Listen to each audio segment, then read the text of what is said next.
All stories uploaded by Epic Yarn are works of fiction submitted by various contributors and subscribers.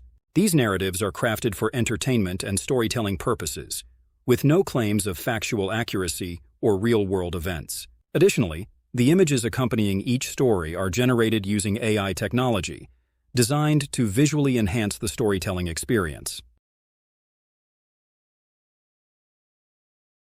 Chapter 1. The Transfer. Kenneth Whitmore preferred to sit in the back row. Not the very back. That was for stoners and kids who thought throwing paper at each other was still charming.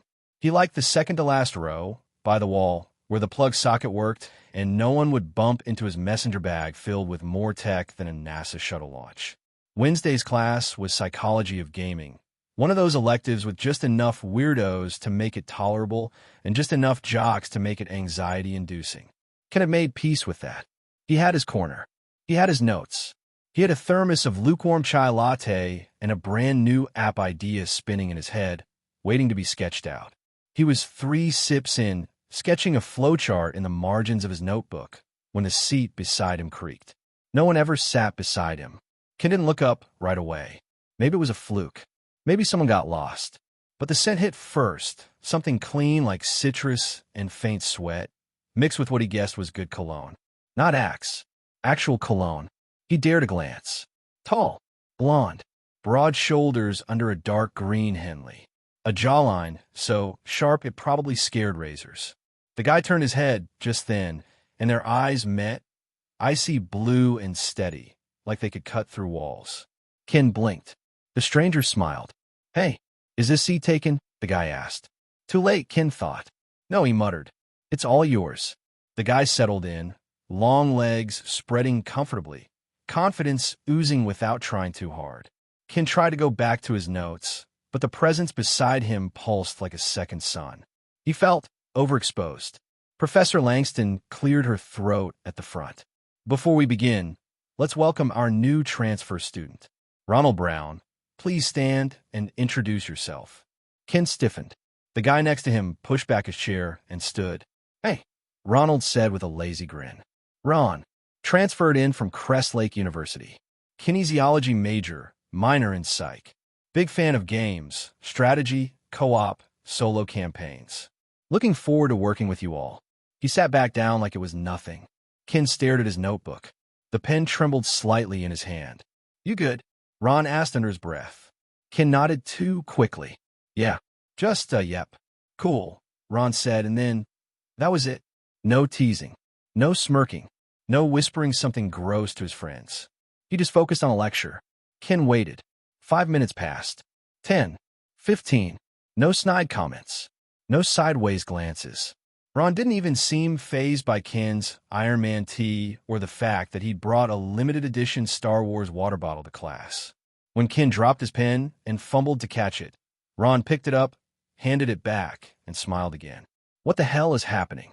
By the end of class, Ken had only half a page of notes and 2 full pages of spiraled thoughts about why the universe had sent a stupidly hot human golden retriever to sit next to him like this was a CW show. As students packed up, Professor Langston called out, "Group project pairings will be posted tomorrow. You'll work together for the rest of the semester, so get ready to collaborate." Ken's stomach twisted. Group projects meant small talk. Meetings. Maybe even, God forbid, video calls. "Hey," Ron said, slinging a gym bag over his shoulder. "You coming to the student lounge after this?" Ken blinked. I don't usually go there." Ron shrugged. "No worries. Thought I'd ask." And just like that, he walked off. No pressure. No weirdness. Just a question. A smile. Like him was someone worth talking to. Ken sat there for a long second after the room emptied. He looked at the empty chair beside him, then down at his lucky USB drive clipped to his lanyard. "What the hell was that?" he whispered. He didn't have an answer, but he knew one thing. Ronald Brown had just hacked his routine, and something told him things were about to change. Chapter 2. Glitches and Gains. Ken didn't sleep much. He told himself it was the caffeine, or the game patch he was testing, or the YouTube algorithm glitching again. But really, it was the way Ron's voice echoed. Low, warm, casually intimate. The way he just sat beside him. Like Ken wasn't a project. Like Ken wasn't weird. That night, Ken had tried to distract himself by editing his next video. But even his own voiceover sounded hollow. His editor window blurred. Every time he blinked, he saw that half smile, that loose confidence, that Henley stretched over a broad chest. Stupid, sexy transfer student. By Friday morning, he was running on 3 hours of sleep and an energy drink that tasted like radioactive blueberries. He stumbled into the lecture hall early, as always, and pulled out his tablet to review a few lines of code he was debugging, just enough to look busy. Then he saw it, a folded sheet of paper taped to the wall near the whiteboard. Project Pairings, Psych of Gaming. He stood up fast, too fast, almost knocked over his bag, adjusted his glasses, and crossed the room, trying not to draw attention to himself. There it was, alphabetical by last name. Whitmore Brown. Of course, Ken whispered. A fucking course. You say something? He jumped. Ron was right behind him, hair slightly messy like he'd jogged over. A sheen of sweat on his temple. He smelled like gym floors and mint gum. Ken cleared his throat. We're partners. Ron grinned. Nice. I was hoping for that. Ken blinked. You were? Yeah. Ron leaned closer, scanning the list like he didn't already know. You're the only one in class who didn't look bored during the lecture. Ken tried to hold back a stupid smile. Failed. I'm passionate about the material. You don't say. Ron winked. You got time after class today to brainstorm? Ken hesitated. He had a live stream scheduled and an internal bug report due Monday. But, God, when was the last time someone asked to hang out? Sure, he said. I've got some time. Student Lounge, 4:12 p.m. Ron had suggested the Student Lounge because it was low pressure. Ken had assumed that meant loud music and frat guys shouting over foosball. But somehow they found a quieter booth in the corner, half hidden by a bookshelf and a huge potted plant that smelled vaguely of stale water. Ron sat across from him, legs stretched out, nursing a protein shake. Ken had a ginger ale he wasn't drinking and a stylus he kept flipping between his fingers. So, Ron said, any ideas? Ken pulled out his tablet, opened a shared doc. I thought maybe we could design a concept pitch for a wellness app that uses gamification to motivate healthy habits. You know, reward loops, adaptive feedback. Ron smiled. You're going to have to talk slower. I just learned what a browser extension is last semester. Ken flushed. Sorry. I get excited. No, it's good, Ron said, leaning forward. I like how your brain works. Ken's ears burned. You ever think about how tech can mess with people's heads, too? Ron continued. Like, how a game can either help you feel good or screw up your self-esteem, depending on how it's designed. Ken blinked. That's actually a great angle. Ron gave him a small shrug. My little cousin used to cry over Fortnite. Like full-on breakdowns. I started thinking, it's not just screen time. It's design. Ken stared at him. You're smarter than you let on, he said. Ron grinned. Nah, I just hang out with smarter people. Ken looked down at his tablet, heart thudding. For once, it wasn't anxiety.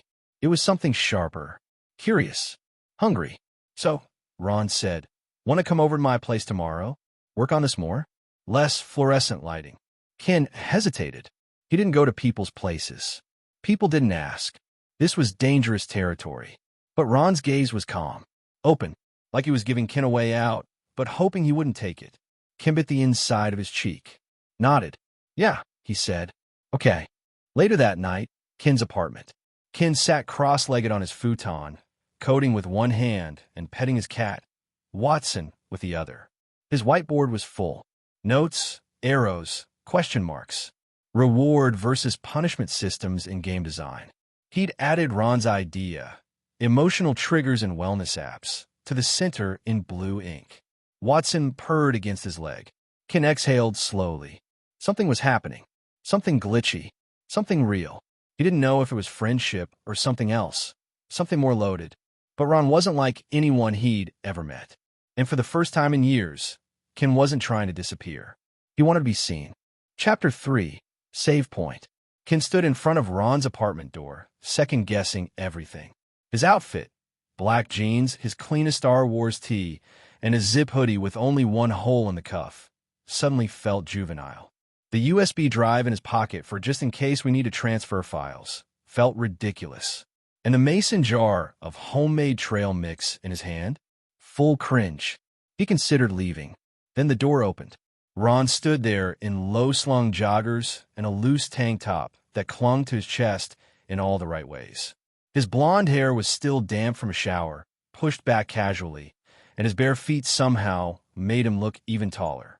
"You made it," Ron said, stepping aside. "Come in." Ken walked in slowly. The place smelled like cedar and coffee. Minimalist layout.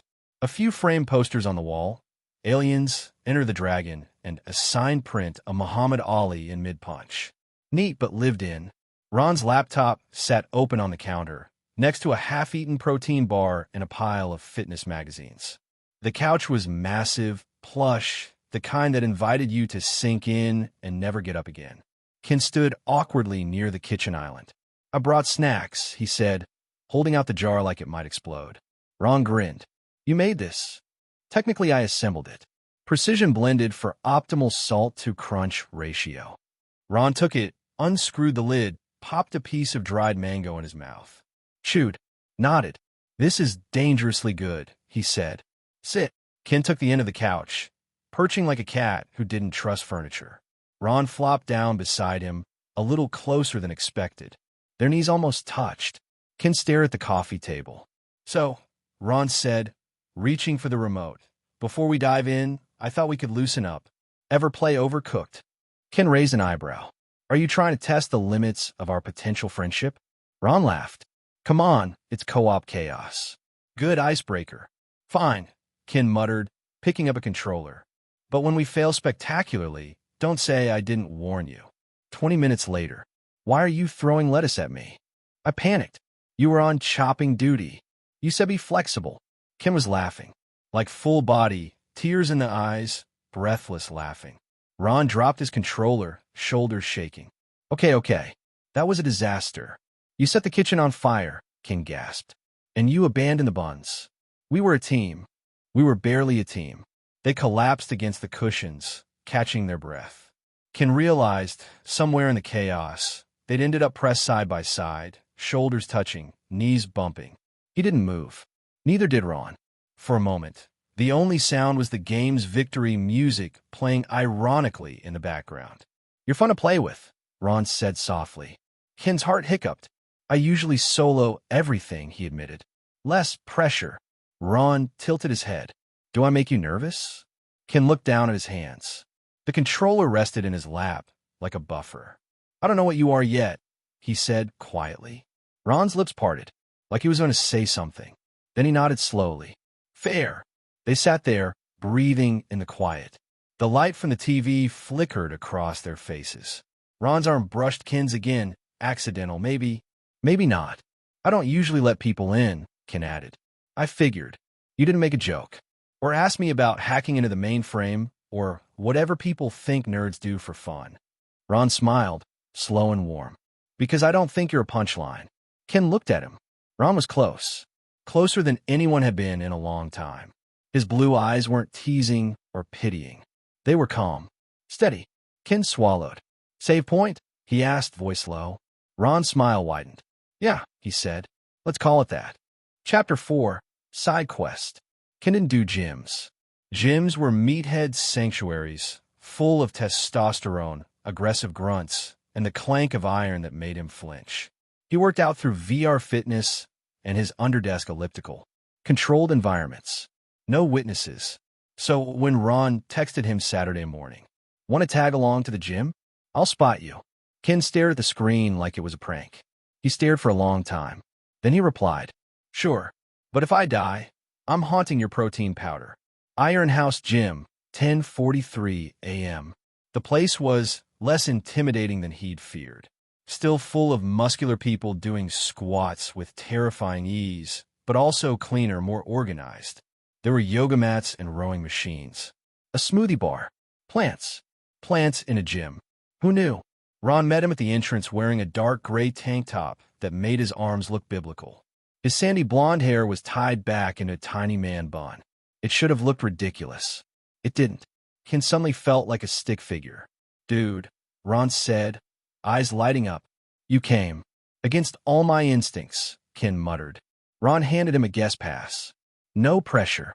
Just try a few things. We'll keep it light. Ken followed him inside, clutching his water bottle like a crucifix. Warm up. They started with stretches.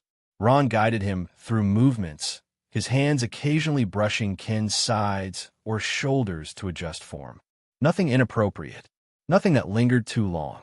And yet, Ken felt everything. The heat of Ron's skin, the rough calluses on his fingertips, the calm confidence in his voice. His pulse kept stuttering like a bugged-out frame rate. "You're stiff," Ron said, gently rotating Ken's arm. "Years of hunching over keyboards." "Well, we'll fix that." Ron smiled. "One vertebra at a time. Weights." Ron kept his word. Light weights, low reps, lots of breaks. Still, Ken's arm started to shake halfway through the second set. Ron didn't laugh. He didn't comment. He just moved closer, placed a firm hand on Ken's lower back, and said, "You've been doing great." Ken wanted to melt. By the time they reached the final round, he was sweating in places he didn't know had glands. Ron handed him a towel. Their fingers touched. Ken tried not to overreact. He failed. The locker room. Ken kept his eyes forward, stared at the locker, at the bench, at anything but Ron, who had peeled off his shirt and was toweling off like it was the most normal thing in the world. Which, fine, it probably was. But Ken's brain was already short-circuiting from physical exhaustion and the scent of Ron's skin. Clean sweat and something warm and earthy underneath. "I know I said low pressure," Ron said behind him. "But you held your own." Ken turned. Ron was smiling, shirtless, a towel slung over one shoulder, blue eyes soft. "I wanted to impress you," Ken said, then froze. It slipped out. Raw. Unfiltered. Ron blinked. "You did." The silence that followed stretched. Not awkward. Heavy. Charged. Ken dropped his gaze. "I should probably shower before I turn into human salt." "There's private stalls," Ron said, voice a little lower now. "Take your time." As Ken walked toward them, he swore he could feel Ron's eyes on his back. Not in a bad way. Not mocking. Interested. Later, smoothie bar. They sat outside the gym, sipping smoothies. Ken had gone with banana mango, Ron with something green and terrifying.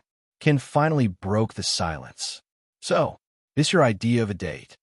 Ron looked at him over the rim of his cup. "Wasn't. Could be." Ken choked on his smoothie. Ron smiled, unfazed. "Look, I like hanging out with you. You're smart. Funny. You make me want to slow down. Think differently." "You're dangerous," Ken muttered. "I'm honest." Ken stared at his cup. "I don't really know how to do this." "Do what?"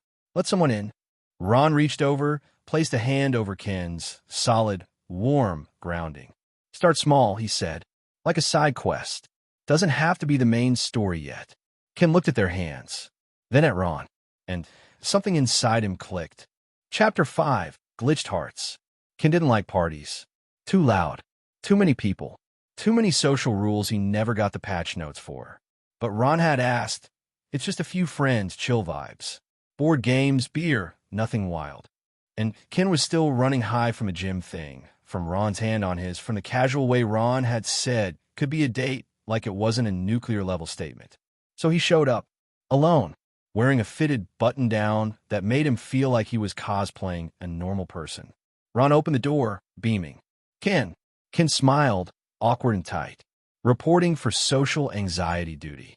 Ron laughed, reached out, and squeezed his arm. "Glad you came." Inside, it was mostly familiar faces from campus. Ron's teammates, some kinesiology majors, a few nerd-adjacent types Ken had seen at board game nights. Someone handed him a drink.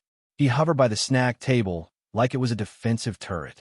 Ron stayed close at first, introduced him to people, made sure he wasn't left hanging. But then a friend dragged him into a card game, and Ken nodded, waved him off. He could manage. Probably. 30 minutes later, he couldn't manage. People were fine, sure. But a few drinks in, and someone started asking about his YouTube channel. Another asked if he could hack into their ex's phone. One dude mimmed a robot voice and asked if Ken got erections from binary code. Ken laughed it off, smiled, shrugged, but it kept building. That itch in his chest, the burn behind his eyes, his body tensed up like a spring. People didn't see it, the slight tremor in his hands, the way he kept tugging his sleeves down. But it was there. He slipped out the back door and into the cold air, closing it quietly behind him. Outside, the backyard was empty.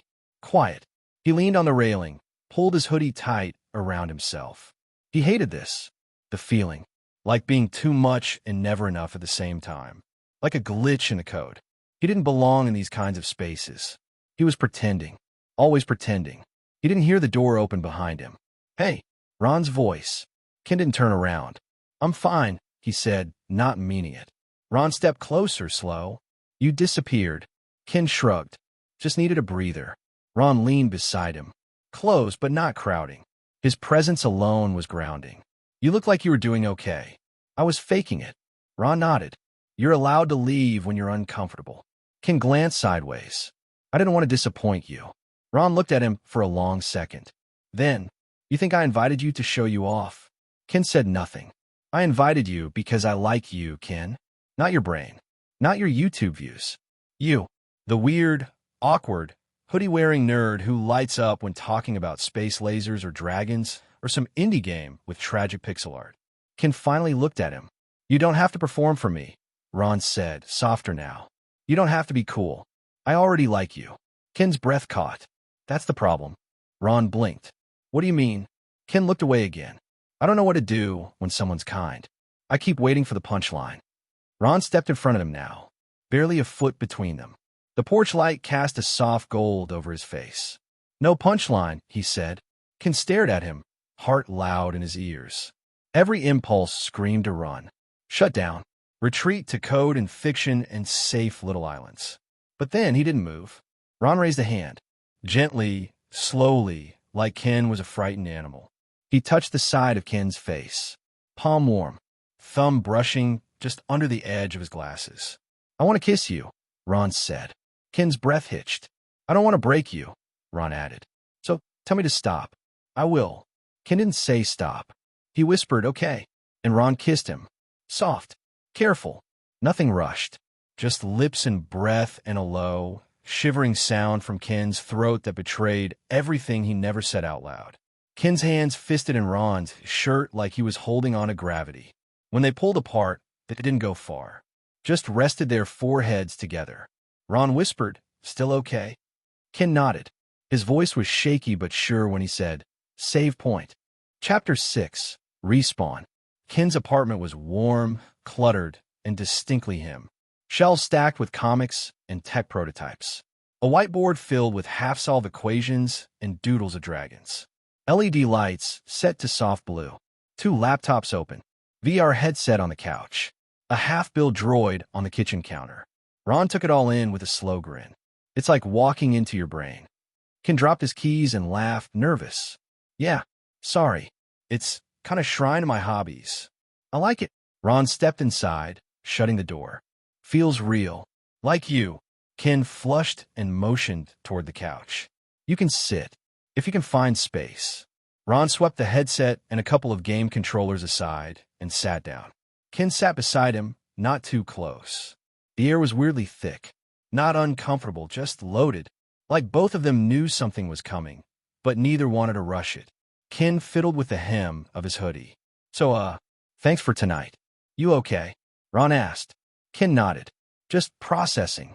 The kiss. The things you said. I meant all of it." "I know." Ken met his eyes. "That's the terrifying part." Ron's gaze softened. "Can I kiss you again?" Ken didn't answer. Just leaned in. This time it was different. Less careful. More needy. Mouths open. Lips moving together like they'd found the cheat code for language. Ken's hand slid into Ron's hair without thinking, and Ron made a low sound in his throat. Half surprise, half desire. Ken pulled back, breathless. "I don't." "You don't have to," Ron said immediately. "We can stop. Talk. Watch stupid YouTube videos." Ken shook his head. "No, I want to. I just haven't really done this. Not seriously. Not with someone who..." He trailed off. Ron waited. "Who might actually see me?" That hit something in Ron's expression. A quiet kind of ache. He cupped Ken's face with both hands this time. "Then let me see you. All of it. At your pace." Ken kissed him again. Later, clothes came off in pieces. Hesitantly, a hoodie pulled up, a shirt unbuttoned. Ron kissed every inch of skin he uncovered like it was a promise. Ken trembled under his mouth, under his hands, under the weight of being wanted. Ron didn't push. He didn't demand. He read Ken's body like a second language, pausing, waiting, breathing with him. The couch was too narrow, so they ended up on the floor, tangled in blankets and nerves and too much heat. Ken laughed when his glasses fogged up. Ron gently took them off. "You okay?" "Yeah," Ken whispered. "Just overheating." Ron kissed his jaw. "You're perfect." "I'm a glitchy mess." "I like glitches," Ron murmured. "They make the game interesting." They moved slowly, bodies sliding together. It wasn't perfect. Elbows bumped, knees knocked. One of them knocked over the half-built droid, and it chirped indignantly. But it was real. Messy. Electric. Ken moaned when Ron's mouth found his chest, then gasped when fingers traced lower. "Still okay?" Ron asked, voice husky. Ken nodded, eyes dark and glassy. "Don't stop. Please." And Ron didn't.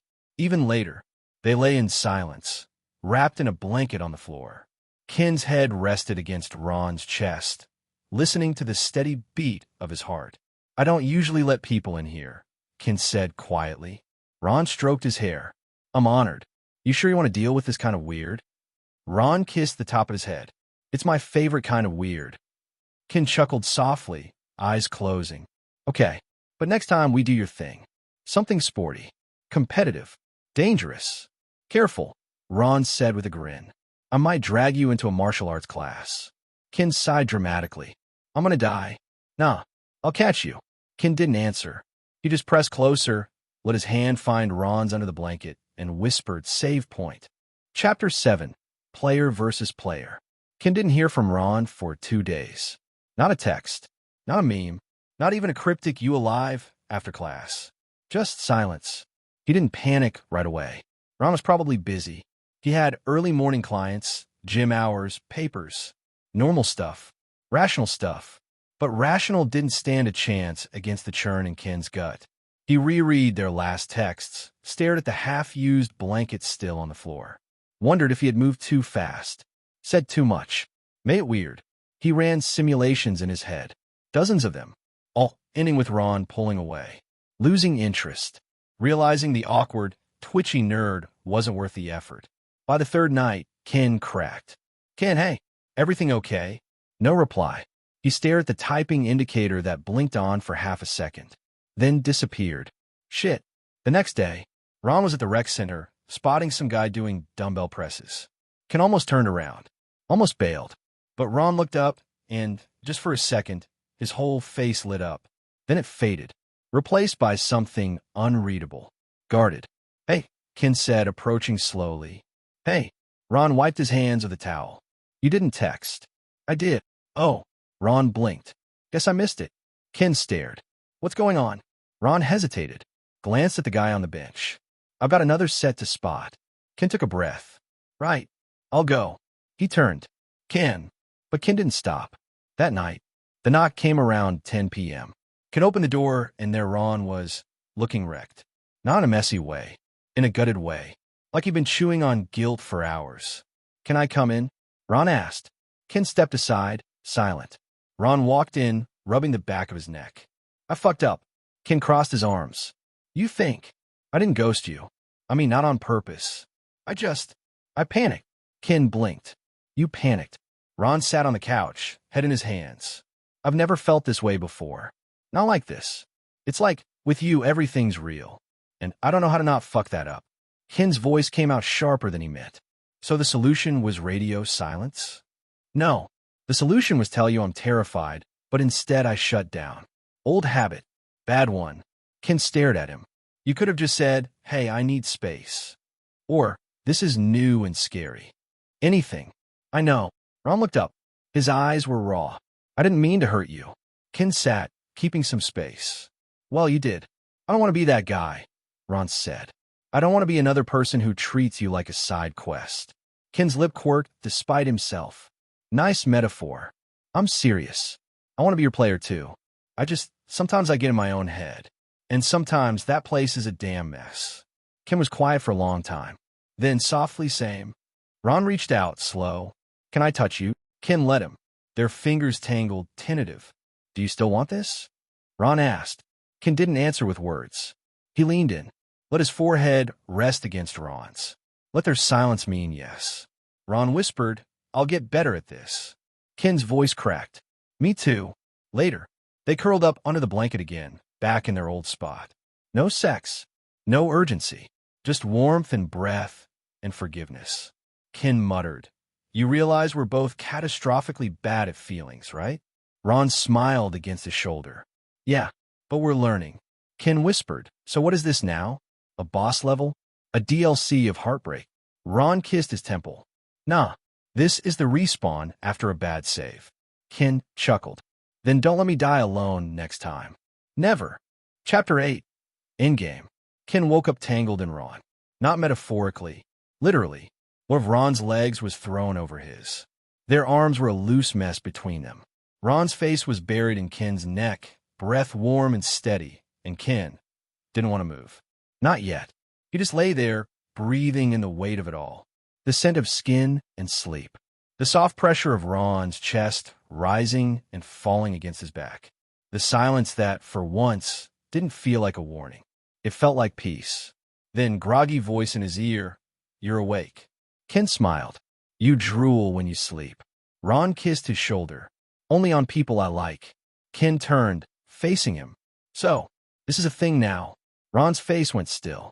You tell me. Ken looked at him for a long second. The two blue eyes. The scruff. The way Ron had bared every vulnerability without trying to mask it behind jokes or bravado. The way he'd stayed. I wanted to be, Ken said. Ron nodded, slow. Me too. They kissed, soft, unhurried. A seal. A reset. No fire. No urgency. Just lips learning lips, hands sliding over familiar skin with new intention. Ken pulled back slightly, teasing. So, does this mean we're boyfriends? God, Ron groaned. You had to say it. Ken grinned. What? Too high school. I mean, a little. But also, he trailed his fingers down Ken's chest. Yeah, I guess we are. Later, they cooked breakfast together. Or tried to. Ron handled the eggs. Ken handled the Bluetooth speaker and the accidental setting off of the smoke alarm with burned toast. They laughed too loud. They spilled coffee. Ken slipped behind Ron and kissed the back of his neck when he wasn't looking. Ron hummed. If I'd known nerds made this good of a morning after playlist, I would have dated 1 year ago. Ken leaned against the counter, smug. You're lucky. Most nerds would have made you fill out a compatibility form first. Shit. Ron grinned. Now I want the form. Ken reached for his tablet. Careful what you wish for. Even later, they sat on the couch, plates empty, some old Star Trek episode playing in the background. Ken leaned against Ron, head tucked into his side. Ron stroked his hair absently, like he could not touch him now. Do you think people like us actually work long-term? Ken asked suddenly. Ron didn't flinch. You mean opposites? Ken nodded. Like you're the golden boy. Athletic, charming, built like a fantasy novel character. And Ron cut him off. You're brilliant. Funny. Sharp as hell. You see things no one else sees. But I'm not easy. I don't want easy, Ron said. I want you. Ken was quiet, throat tight. I don't know what long-term looks like yet, Ron admitted. But I want to figure it out. With you. Ken reached for his hand and squeezed it. Then, consider this the end of the first campaign, he said, and the beginning of the expansion pack. Ron smiled. New maps. Same party. Ken met his eyes. Same player too. Ron pulled him in and whispered, always,